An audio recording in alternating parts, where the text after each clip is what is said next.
Friends, it's Tack. Today I'm going to ask you guys a question. Which pistol in my collection should I carry for battle?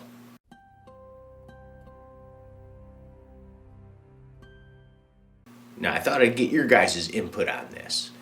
Because I like hearing other people's ideas and, even though I think I have set in my head what I want, it's nice to hear what you guys have to say. Now, out of my pistol collection, I don't know, I think I got like 12 or something like that. I tried to pick just the ones that would be best suited for battle. Now, obviously that's going to take out all mouse guns, revolvers, which, oh man, I love revolvers. They're one of my favorites, but they're obviously not that great for battle. So I narrowed it down to 5 guns. Just what you see on the table here. Now, let's just pretend I don't live in New York, okay, with the little 10 round rule. Let's pretend you can get whatever size mag. You know what I'm saying? Anyways, so we'll start off for the first one. My Sig Elite 226 40 S&W. Like I said, let's pretend I don't live in New York. So and I'm talking about standard mags, not the big goofy things that stick out, 10 miles, like with the Glocks, have 33 round mag. I'm not going to run around with something like that, because you're just going to get hooked on phonics, and that's just goofy. So you want flush fitting. And I think the standard flush fitting for the 40 cal of this, I think is 13, if that's right, 12 or 13 for the 40 S&W. Now the 226 is totally proven, battle proven, awesome. It's one thing I like about all metal construction guns. They're super tough. It's got aluminum frame. But it is hefty, yup, but it's proven. And we know it's a good gun. I love it. I love double single action. I know a lot of people don't, because they don't like that first trigger pull, which is different from the rest. If you train, you get used to it. That's what I've found, at least. It's got the tritium night sights on it. I mean, this is probably the best trigger I have out of all my guns. I mean, it's just so smooth. It's got the SRT trigger on it, short reset trigger. It's beautiful. But it is a little chunky in the hands. Now, I usually wear a large glove, but probably on the smaller side of large. I can't reach the mag release without doing a little bit of a turn, which most guns are like that. I love the forward serrations. I love the beaver tail.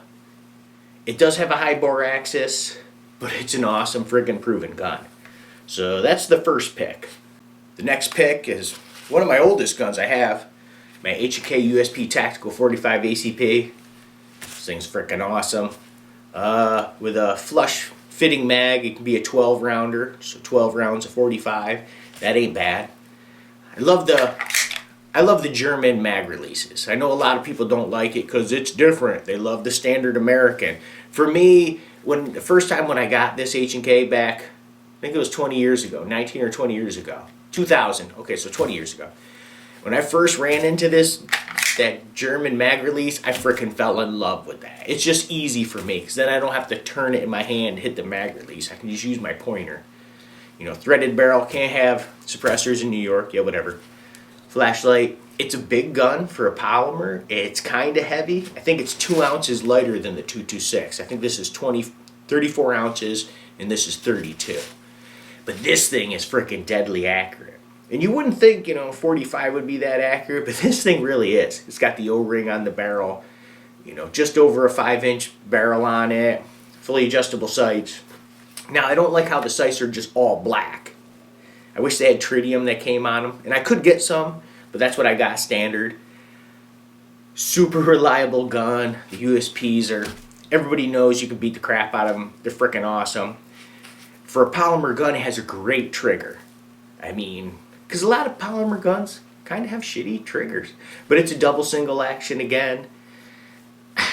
I love this thing. This thing's awesome. So that's the second pick. For the third pick, this is usually what I carry for concealed carry. My Walther PPQ 40 S&W. Come on, everybody knows about these things. Super accurate, super reliable. Awesome trigger for a striker fire. Striker fires usually don't have the best triggers, but everybody knows about the PPQ. Freaking awesome trigger. I love it so much I bought Miss Tack, the 9mm version for her first pistol. And she loves that darn thing. I don't really have any complaints. I mean, this is one of the most ergonomic pistols. That's one thing that puts this up higher than some of the other guns. They just don't fit as good. You know, they don't have the adjustable back strap and stuff. Super light, 25, 26 ounces, something like that. So it's way lighter than the other guns. It's accurate enough. The one thing I don't like about it is the stock sights. The back is windage adjustable, but they have so much air in between the front and rear blades. So when you're looking down it, there's just a lot of air. So for me, it takes me longer to get right on target, you know what I'm saying? All my other pistols seem like they have less of a gap between the front and rear. So that's my only hit on the PPQ. Other than that, I love it. Now this is the newer version, so it has just the American mag release.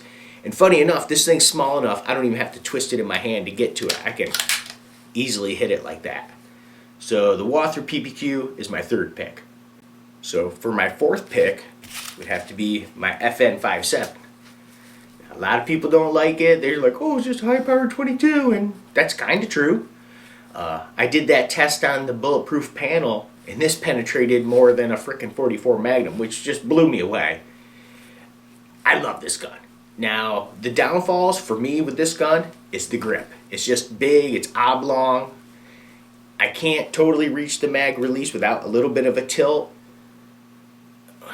Besides that, I mean, this thing is such a sweet shooter. It's such a soft shooter. It's easy to shoot. Fully adjustable sights. They're just regular dots. So they're okay. I would like some tritium for this. But the trigger pull ain't the best, you know. But it's a solid gun. It works great. Now people say, oh, well, if you're bugging out, ammo. You want ammo you can find easy. And I get that. That is true. Now, I have, I don't even know, almost 2,500 rounds stocked up for this. So I have my own ammo, and I doubt, even in a bug-out situation, you're really going to go through that many rounds with a pistol. Because remember, a pistol is backup.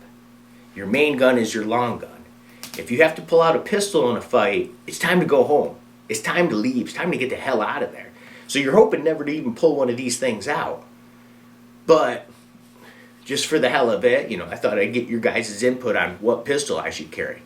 But I love the FN57. It's a flat shooting gun.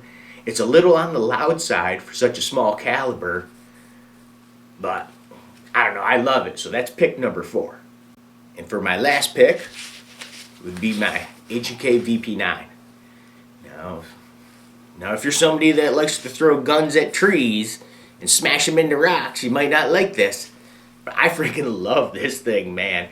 This is my most ergonomic pistol of all my guns. I mean, just the fit, how you can change the side panels, the back strap, just totally make it to fit you perfect.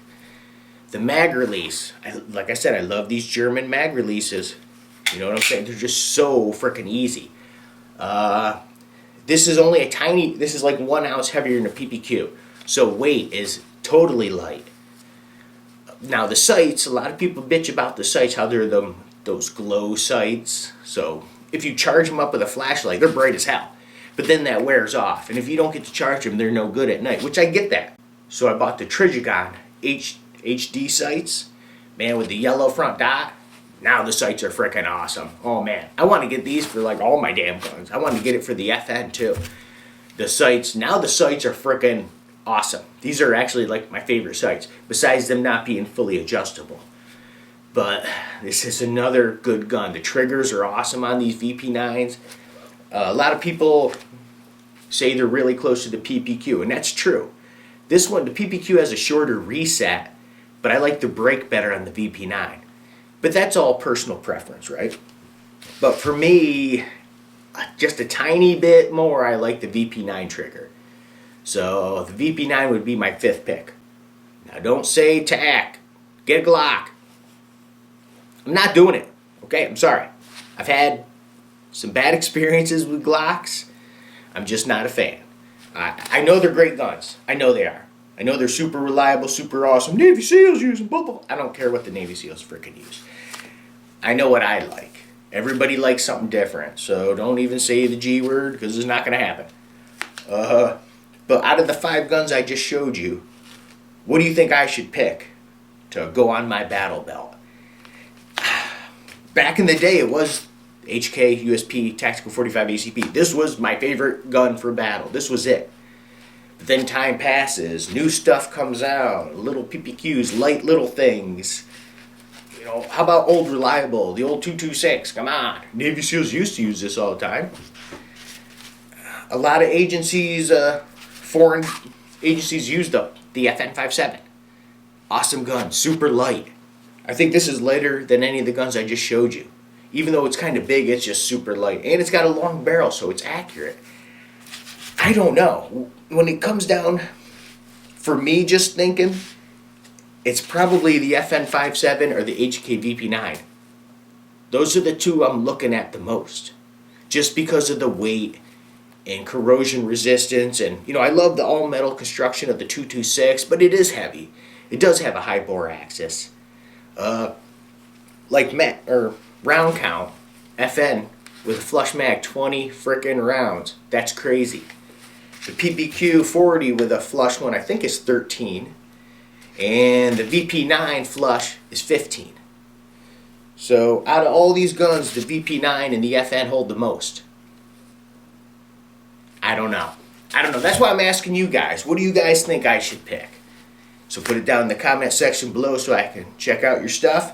And as always, it's good to see you guys. And until the next time we meet.